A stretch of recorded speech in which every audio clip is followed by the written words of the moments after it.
Salam untuk kita semuanya, berjumpa lagi dengan saya di channel Aritila Tutorial, tempat kita untuk berbagi informasi seputar informasi pendidikan dan informasi guru, serta informasi lain yang ada hubungannya dengan pendidikan dan guru.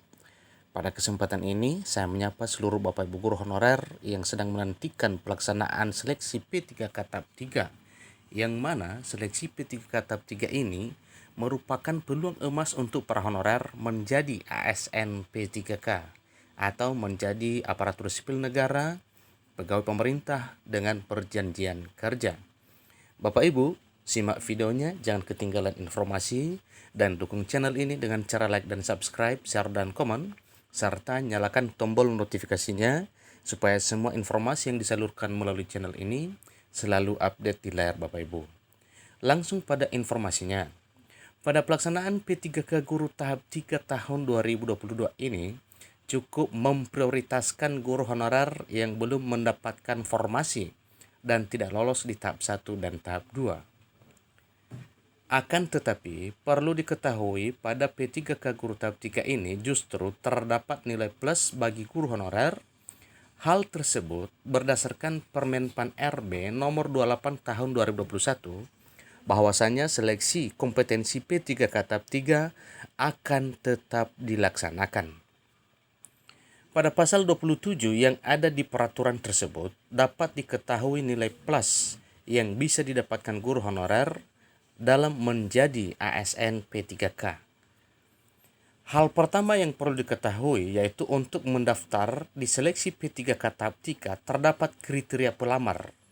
Nah, kriteria pelamar yang dimaksud Bapak Ibu, pertama, pelamar dari THK 2 atau tenaga honorer kategori 2 yang tidak lulus seleksi kompetensi 1 dan kompetensi 2. 2. Guru non-ASN yang terdaftar di Dapodik yang tidak lulus seleksi kompetensi 1 dan 2. Kemudian guru swasta yang terdaftar di Dapodik yang tidak lulus seleksi kompetensi 2. Yang keempat, lulusan PPK yang tidak lulus seleksi kompetensi 2. Sehingga dapat diketahui untuk guru yang memenuhi syarat P3K Guru Tahap 3 nantinya akan dilakukan pemilihan kebutuhan ulang pada SSC ASN. Dengan kata lain, guru tidak perlu membuka akun kembali, tetapi bisa melakukan pemilihan kebutuhan pada SSC ASN.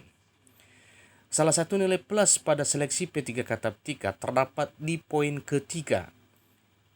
Poin ketiga yang dimaksud, pelamar dapat memilih kebutuhan P3K di seluruh sekolah wilayah Indonesia yang belum terpenuhi pada seleksi kompetensi 1 dan seleksi kompetensi 2, sertifikat pendidik dan atau kualifikasi pendidikan pelamar.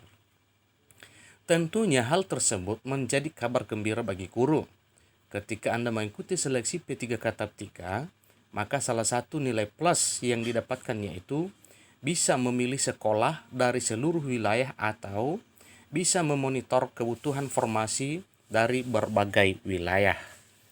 Kedua, untuk nilai plus yang didapatkan pelamar P3K Guru tahun 2022, yaitu nilai di mana P3K Tahap 3 ini terdapat keistimewaan bagi guru, seperti bagi guru yang telah lolos passing grade. Nah, sebagaimana yang kita peroleh informasinya bahwa bagi Bapak Ibu guru yang sudah lulus passing grade itu langsung pemberkasan Bapak Ibu ya.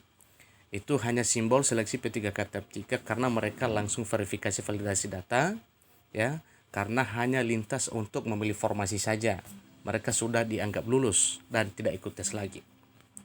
Hal tersebut dijelaskan pada pasal 27 ayat 2 yaitu nilai yang diperoleh sebagaimana dimaksud pada ayat 1 dapat ditentukan dari nilai terbaik di antara nilai sebagai berikut. Nilai seleksi kompetensi 1, nilai seleksi kompetensi 2, dan nilai seleksi kompetensi 3. Perlu diketahui untuk nilai seleksi kompetensi 1 hanya dapat digunakan jika guru telah memenuhi nilai ambang batas. Pada seleksi kompetensi 3, pelamar memilih jabatan dan bentuk satuan pendidikan yang sama dengan seleksi kompetensi 1. Kemudian untuk nilai plus ketiga yaitu bahwa nanti akan ada tahap pemenuhan kebutuhan P3K yang belum terpenuhi atau optimalisasi formasi. Dalam hal kebutuhan P3K belum terpenuhi, kebutuhan P3K akan diisi oleh pelamar yang tidak lulus seleksi kompetensi 3 dengan ketentuan memenuhi nilai ambang batas dan jabatan yang diisi merupakan jabatan yang belum terpenuhi. Itulah 3 nilai plus P3K tahap 3 tahun 2022 yang perlu diketahui oleh para guru honorer. Demikian informasinya. Semoga informasi ini dapat menjadi bahan dan acuan serta pedoman kepada Bapak Ibu guru honorer yang akan mengikuti seleksi P3K tahap 3. Demikian informasinya. Kurang lebih dalam hal penyampaian saya mohon maklum, dan kiranya informasi ini bermanfaat bagi kita semuanya. Terima kasih.